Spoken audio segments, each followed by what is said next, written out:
We're here in the fourth act rehearsal space, courtesy of the University of Edinburgh, and with me are director Helen Schofield and assistant director Amy Dallas.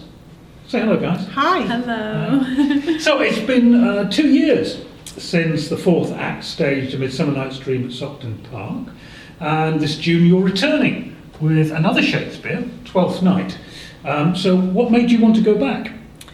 Well, the experience last time was absolutely amazing. The place is perfect for performing a show, and nobody had done it before, and it's perfect for performing Shakespeare.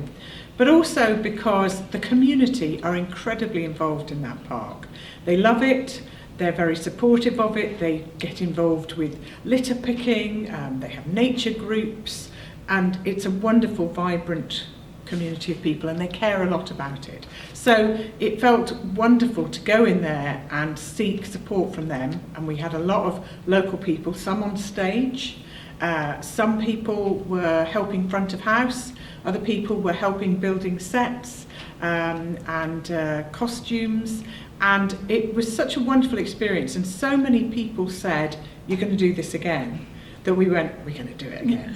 And I think it was so much life. And when I spoke to the local authority, the council, they said, "When are you coming back?" So All these things add up. Yeah. Excellent. Okay, so this production is not set in Tudor times. You set it in 1967.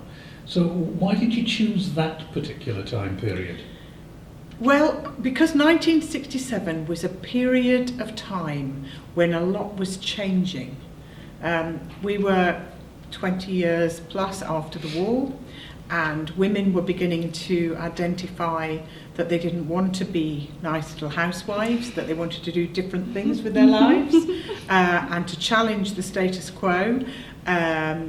The laws around homosexuality had changed, so people were coming out as gay in those days, and they were allowed to express themselves. And Twelfth Night is about breaking rules. It's about servants and mistresses and masters and falling in love, but it's also about gender switching.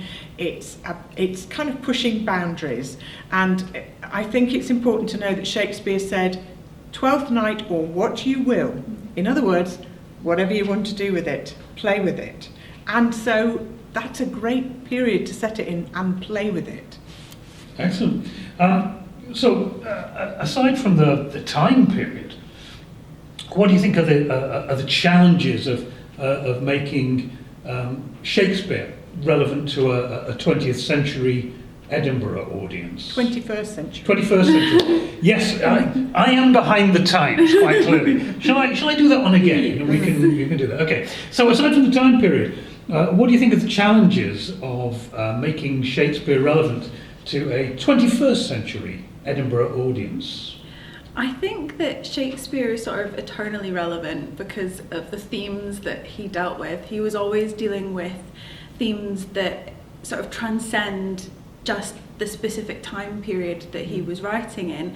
Like Helen says, themes of gender and of status and of love and of trials and tribulations. And I think that everyone can relate to at least one of the themes that he touches on any of his plays. And I think that it's about having fun with them, but also realizing that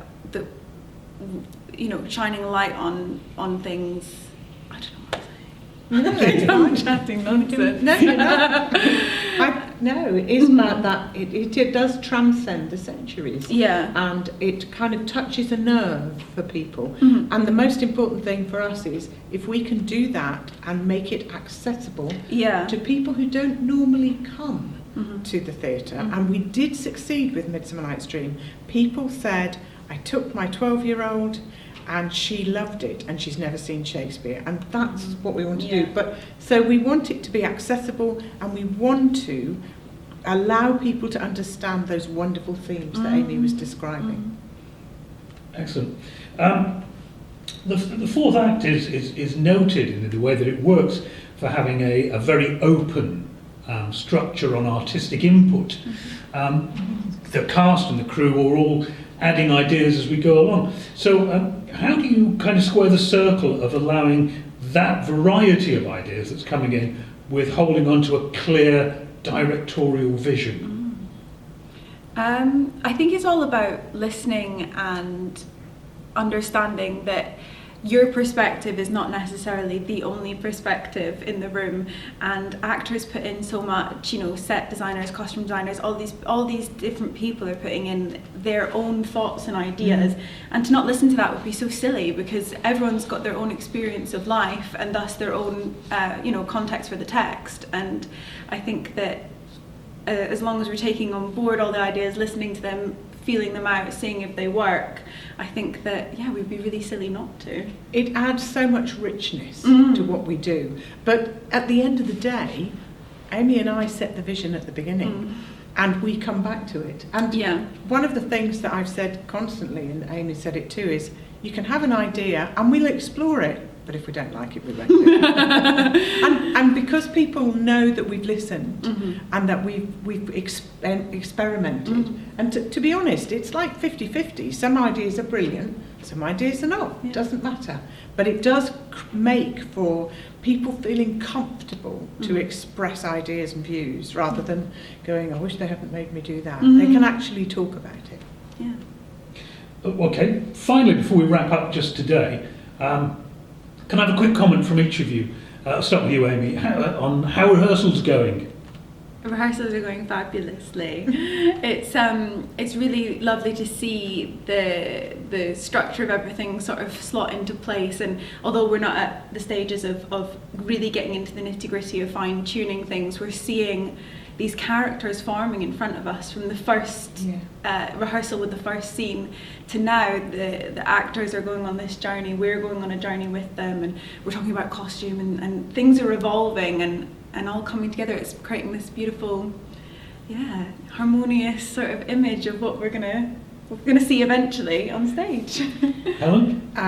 It's so much fun. It's about a group of people who turn up on time, are fantastically committed, and that is fairly unique, I know. No, it's not always possible for people, but this is a really good group, and there's some really strong performers who really know what they're doing, and there's other people who are learning and growing in front of our eyes, and that's part of what the fourth act's about. It's about that mix of people who are beginning their journey and other people who are helping those people on that journey, and that's what I really love.